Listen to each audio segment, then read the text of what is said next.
everything, like everything about this shoe, everything in my mind, everything about this shoe is everything that's wrong with the 30th anniversary of the Air Jordan 4s. This year has marked 30 years since the Air Jordan 4s dropped for the first time in 1989 in 4 different colorways, and the highlight of the year has been the Bread 4s dropping for the 5th time, 1989, 1999, 2008, 2012, and now 2019 with those Bread 4s. And for me, the second highlight of the year was the Cool Greys, which is a sneaker that I thought was really cool. Pun.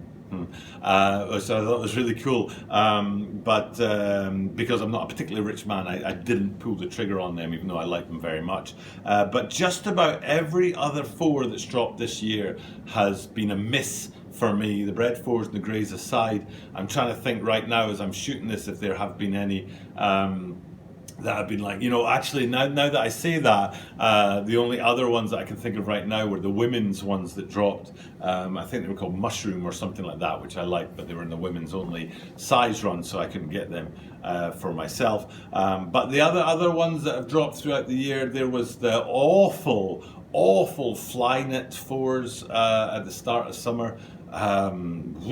To me, I hammered those.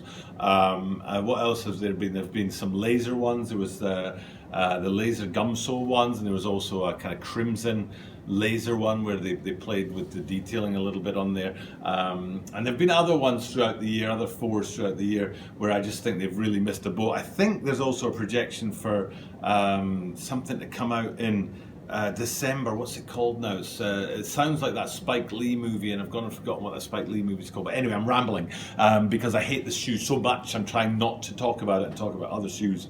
Basically, as far as I'm concerned, the anniversary, the 30th anniversary of the Jordan 4s has been a dud, and this sneaker right here represents everything that's wrong with it. And today, I'll be talking about why I do not like the Nike Air Jordan 4 Pony Hair.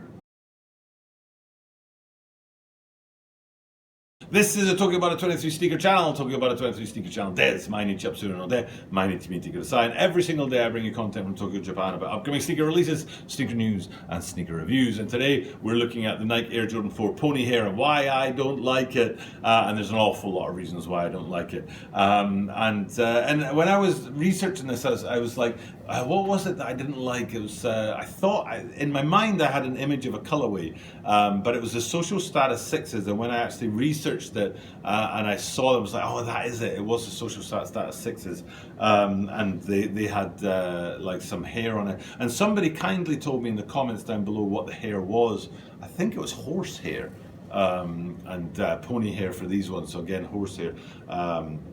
On those 6s, something to do with Chinese horses, actually, if I remember rightly, with the Social Status 6s. Didn't like them, don't like these. I'll be telling you why in this video today, but this is a YouTube channel and I do need subscribers and I do need watch time. So please watch for as long as possible. That really, really does help. Like truly, like really, it does help to have people watch for a long time, and also hit that subscribe button down below. And as I am here in Tokyo, Japan, I do like to say at the start of every single one of my videos, Toroku onegaishimasu. Toroku suru to tasukaru node. Ato wa nagaku miru to tasukaru node. Ryoho tomo zehi yoroshiku onegaishimasu. Okay, so let's get into this sneaker now.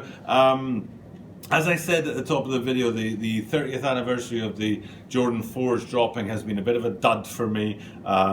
They've, as far as I can tell, they've only really brought out one classic colorway. And now I'm trying to remember that Spike Lee movie, Do the Right Thing, right? Do the Right Thing.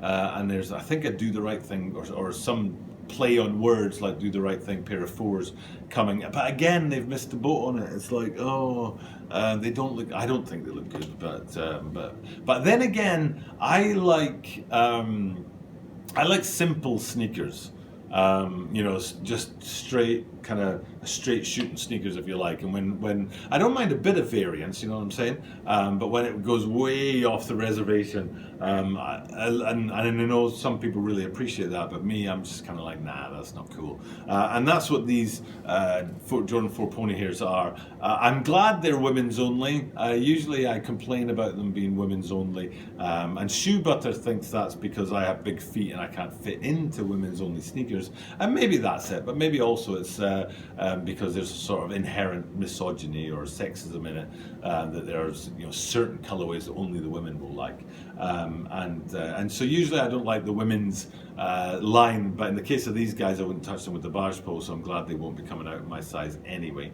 But I do need to look at them. There are a couple of details on there that are kind of interesting, that I would like to see in another sneaker. I think I've forgotten the name of them now, but it's effectively a triple black 4 that's coming out at some point in the next couple of months, which is made of the regular materials rather than what the main feature of these guys is. And I've got a really cracking photo of this, I think, to show you that pony hair upper on there. And I think I'm right in saying it's pretty much all over the sneaker. It's not like the overlays on the toe box is pony hair and the underlay is leather. I think pretty much all over the upper it's just pony hair, except for like the mesh around the midfoot and the tongue, and also those triangles that hold the lacing system together are not pony hair, but everything else seems to be pretty much pony hair. But talking of the tongue, at the top of the tongue there's a black square, which has the, I think it has a black Jumpman on it. So you've got a black Jumpman on a black square on a black tongue, so the triple black motif is very heavily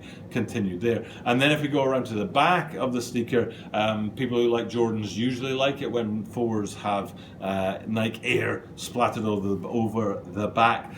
As these ones do there, on a black panel, on a black upper with the black writing, so again that triple black motif, but there does seem to be some kind of speckling effect on the back here, around about the Achilles area, on that black branding at the back of this sneaker, which is not reflected elsewhere. That speckling effect, you could have expected it to see it on the lacing kind of triangle, or you could have expected to see it through the midsole, but I didn't see it in either of those two places, but maybe you did, so let me know if you did in the comments down below.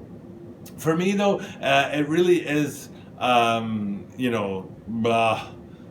waste. That's what it is. It's a waste. It's not that I don't like, no, that's not the right way to put that. Excuse me. It's not that I don't think Nike should bring out the sneaker. Nike can do whatever they want. They've got billions of dollars and they can bring out like poo-poo shaped sneakers for all I care. It's up to them. So the fact that they brought out this sneaker isn't a problem. And that isn't what I dislike. They can bring out ugly sneakers for all I care. But what I do care about is I think they've wasted the opportunity that the 30th anniversary of the 4s brings, and they could have brought out a lot more better colorways, I think, than what they have done throughout the whole of this year. So it's not that they brought out ugly shoes. People have opinions about shoes and whether they're ugly or not, but it's just how many they've brought out and how few sort of standard or classic colorways that they've brought out. I mean, just a real simple, even like the FIBA, the basketball, the World Cup of Basketball or whatever it was called in China. That wasn't just a straight clean 4. It had some detailing around the tongue and the midfoot. So just straight clean 4s. That's all they had to do. 5 or 6 straight clean 4 colorways. That's it. Bang. Red, white, and blue. Bang. There you go. Clean 4. Triple black. Bang. Clean 4. And then bring out your laser prints and your pony hairs and stuff like that. But so I think it's a bit of a waste. I think they've wasted the 30th anniversary of the 4s, and I hope next year when the 30th anniversary of the 5s rolls around that they do a more effective job of that. That's just my opinion though. You might have a different opinion, and I always appreciate when people have different opinions and they mash it up with me in the comments down below. So if you do have a difference of opinion, please let me know in the comments down below. And at the end of my videos I always talk about the butter movement and what's going on with the butter movement. So let's switch gears and get into the butter movement, which in contrast to the ugliness of this 4 pony hair, the butter movement trajectory is on the up, whereas the 4s seem to be on the down, and all things butter movement are really gathering pace, and then that came to a head on Thursday when we were in the shoe apartment for the first time in 2 years. We saw Mark and Shoe Butter shooting video for the first time in 2 years from the shoe apartment. which is a big deal for me and my channel, a big deal for you to watch, and a big deal for Shoe Butter himself. So it's great to have him back shooting content and creating stuff for us out there. He did say in the videos, you know, if you have something that you want to check out and you want to see, let him know through the comments or through myself, and he'll shoot that video for us. Myself, I would very much like to see the Parley prototypes, which are amazing. They're not even a sample, they're a prototype. And they come, I think I'm right in saying they come in a really cool box as well. I think I'm right in saying, speaking of fours actually, that Shoe Butter has a prototype of the undefeated fours, which are, I mean, the undefeated fours themselves are an insanely rare shoe, but the prototype's even more incredible to get your hands on. So I think there's a prototype of those undefeated fours in there. There are sample Yeezys as well. These are the kind of things that I'm hoping to see from his collection. I'm a huge fan of the original Pharrell Williams Human Race line. Not so much recently, but the original ones, and particularly that purple Friends and Family, which I know Shoe Butter has, so I'd be asking him to get me some of that. I definitely want to see that. In fact, I should drop him a little message and a shopping list of videos I want to make. So but yeah, and there's other stuff in there as well. I mean, there's a really cracking pair of Haiti, I think it's Haiti, sneakers that were designed for the earthquake relief, and again, I think they're prototypes and not they're not the original, what originally ended up dropping. So so there's a lot in his shoe collection, a lot to ask for. So if you watch that video that dropped a couple of days ago from the Shoe Apartment, and if you do see something in there, you're like, oh, I want to see more about that. For example, there's the Stan Smith 4s that I don't want to see. Sorry, Shoe Butter. It's one of his rarest shoes, but I'm not a huge fan of a glossy finish on sneakers. I prefer a matte finish, and the Stan Smith 4s are a glossy finish, so not my kind of thing. But there's plenty in there. There's a shoe for everyone, and if there's something you'd like to see from Shoe Butter's shoe collection in the Shoe Apartment, let me know or let him know directly, and we'll try our best to get that video to you through my channel. Okay, it's time for me to sign off, and thank you guys for checking out my content. As I do this every single day, and I do get to tell you at the end of every single one of my videos that I do this every single day. And so what I'm looking for is a guarantee from you, the viewer out there, that you'll be back to see me tomorrow, because you know that I am guaranteed to be here. So maybe for sure we can guarantee each other that we will see each other tomorrow.